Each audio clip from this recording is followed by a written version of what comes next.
this video, we will be servicing a Kellogg American model B335UB industrial piston air compressor. Before performing any service, make sure you disconnect the power and ensure that the system has been depressurized. Taking a look at the top portion of our air compressor where our engine is, we want to locate the air filter housing. This is located on the top portion of our engine. We first want to loosen the wing nut holding the housing cover on, and then we can wiggle off the housing cover, followed by the air filter itself.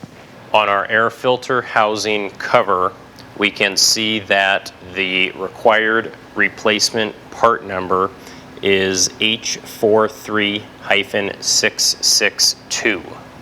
And I always like to double check my new replacement part to make sure that it looks similar to my old replacement part. We can see that there is a slightly different design on our new one. It is of the same size, but it appears as though they have updated the design of it. We can then install our new air filter, first by installing the filter itself, then followed by the air filter housing cover, and lastly the wing nut.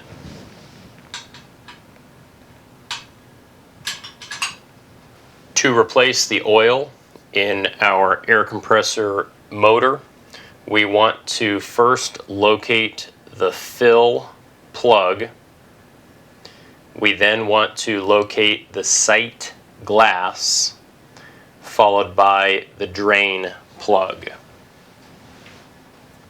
It is highly critical that you first remove the fill plug before you start this process.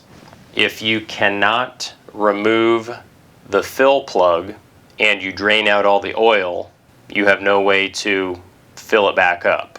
The fill plug is removed by unscrewing it, righty-tighty, lefty-loosey.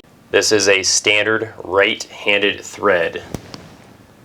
And as we perform this service, we're going to be watching the sight glass. This is going to tell us our oil level.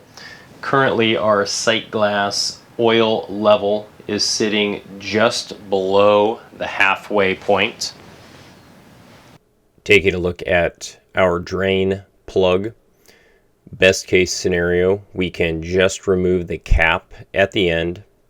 Sometimes that cap is seized on there or tightened too tight. So we can also do this by removing the entire length of tube. However, we will need to have a funnel of some sort to help direct the flow of fluid, as the location will cause the oil to spill all over the air compressor. Now, I did see an ad online for one of these flexible funnels, so we're going to give this a shot with this particular procedure and see if it does in fact work for us.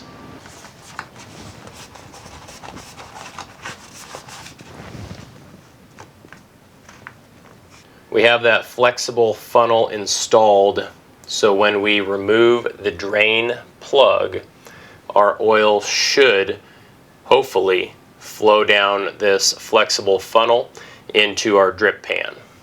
And using a 13/16 combination wrench, we can begin loosening that drain plug.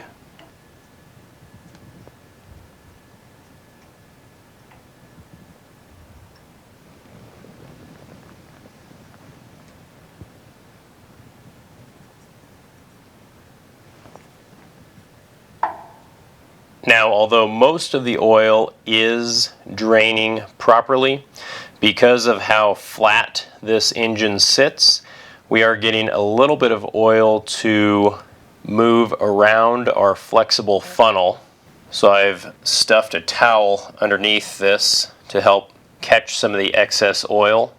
At this point, I have removed a little bit over 2 cups of oil.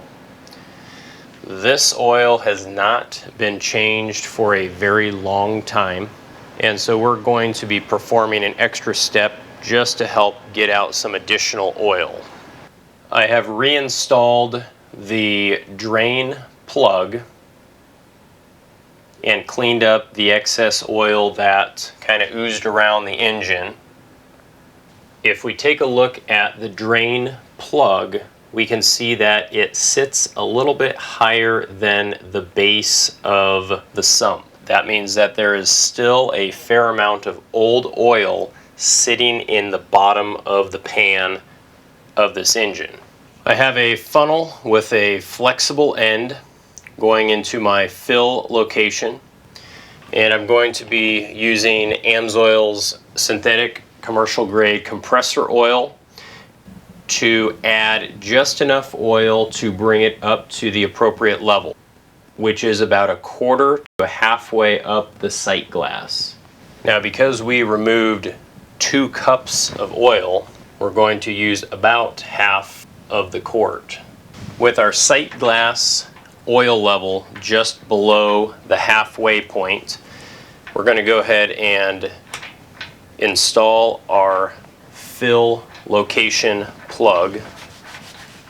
We're going to plug the compressor back in and power on the compressor for a short period of time. This will mix the new oil with the old oil.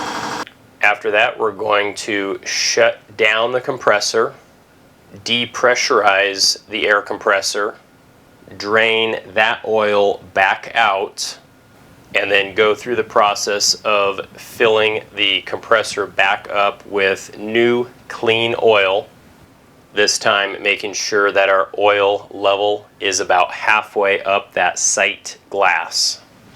I ended up performing this procedure multiple times. The first sample is the old oil from the first time that we drained the engine.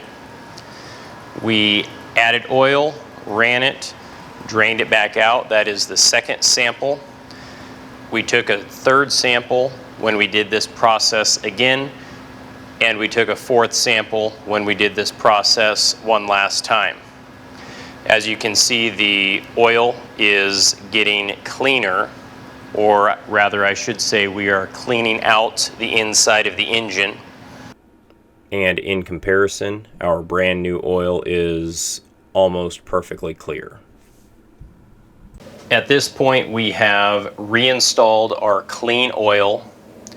We're going to run this machine for a couple weeks and then drain the oil and refill it again a final time, and the oil end of this machine should then be good to go.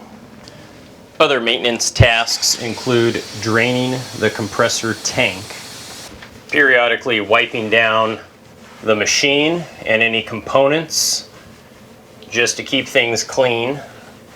Now, the electric motor that actually drives the compressor has 2 grease zerks located on the top of the motor, one towards the front and one towards the rear.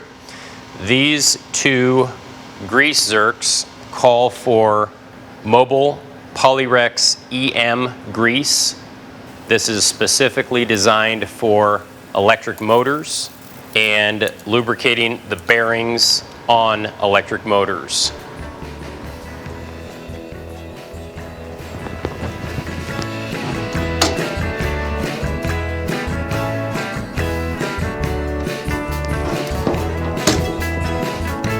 Lastly, we can wipe everything down and get everything cleaned up.